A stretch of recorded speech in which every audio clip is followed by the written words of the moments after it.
दोस्तों, मैं दिनेश की ओर आप सबका स्वागत है न्यूमरोलॉजिकल कैलकुलेशन के अंदर। क्या मोदी जी से देश नहीं संभाला जा रहा है? Narendra Modi 8 number, Bharat 3 number. क्या आपको लगता है कि मोदी जी का ना बोलना, शांत बैठना, उनके अंदर कुछ थोड़ा बहुत उनका माइंड विचलित होता होगा? ये काफ़ी पेपर्स के अंदर आया है। इंडियन एक्सप्रेस का भी एक लेख था जिसके अंदर कहा गया था कि क्या मोदी जी अंदर से रैटर्ड हैं, बहुत चुप हैं, कुछ बात नहीं करते हैं?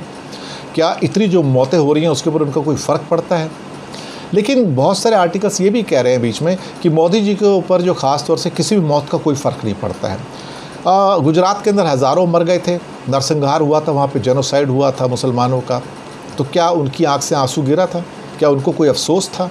जबकि अटल बिहारी वाजपेयी ने उनसे कहा था कि आपने राज धर्म नहीं निभाया, तो कोई उन पर फ़र्क पड़ा था ना।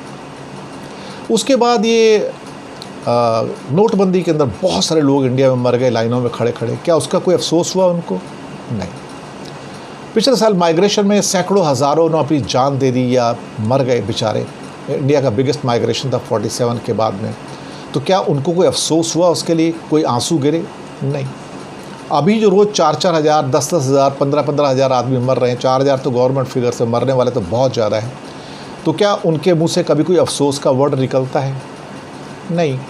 तो ये जो खबरें आ रही हैं कि प्रधानमंत्री विचलित हो गए हैं, क्या जो उनके मुंह से बात नहीं निकल रही है, उसका एक अंदाज़ा इस बात से निकलता है कि वो एक सेंट्रल विस्टा प्रोजेक्ट बना रहे हैं, ख़ास तौर से अपने पार्लियामेंट का, और 15 एकड़ का अपना प्रधानमंत्री का नया घर, महल कहा जाए, करीब 1000 करोड़ से ज़्यादा का उनका अपना घर होगा। उसमें जो आदमी इतना ज़्यादा सेंट्रल विस्टा प्रोजेक्ट से ऑब्सेस्ड हो, और जो एफिडेविट सुप्रीम कोर्ट में दिया गया है कि आप जो PIL उसके खिलाफ आई उसको उठा के फेंक दीजिए और ये विस्टा प्रोजेक्ट चालू रहेगा, भले ही महामारी जितनी मर्जी भयंकर क्यों ना हो जाए, ये माइंडसेट को शो करता है कि एक राजा का माइंडसेट क्या है, राजा की सोच क्या है।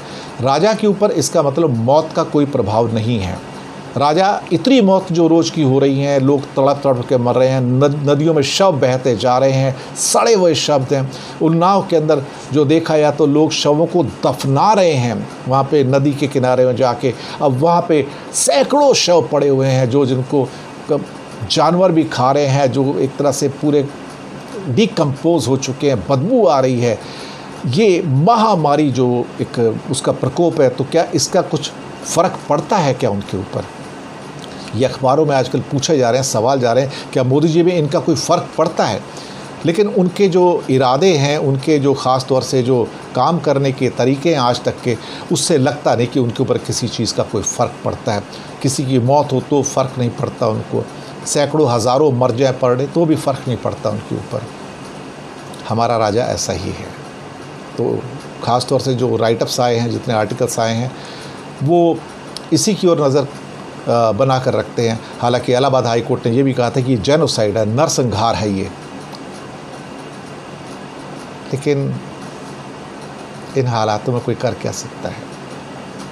जनता तो बोलती नहीं है, जनता चुप है, और चुप इतनी ज़्यादा कि मैं बता नहीं सकता। ये चुप्पी ही तो हिंदुस्तान की 1200 साल की गुलामी का प्रतीक है।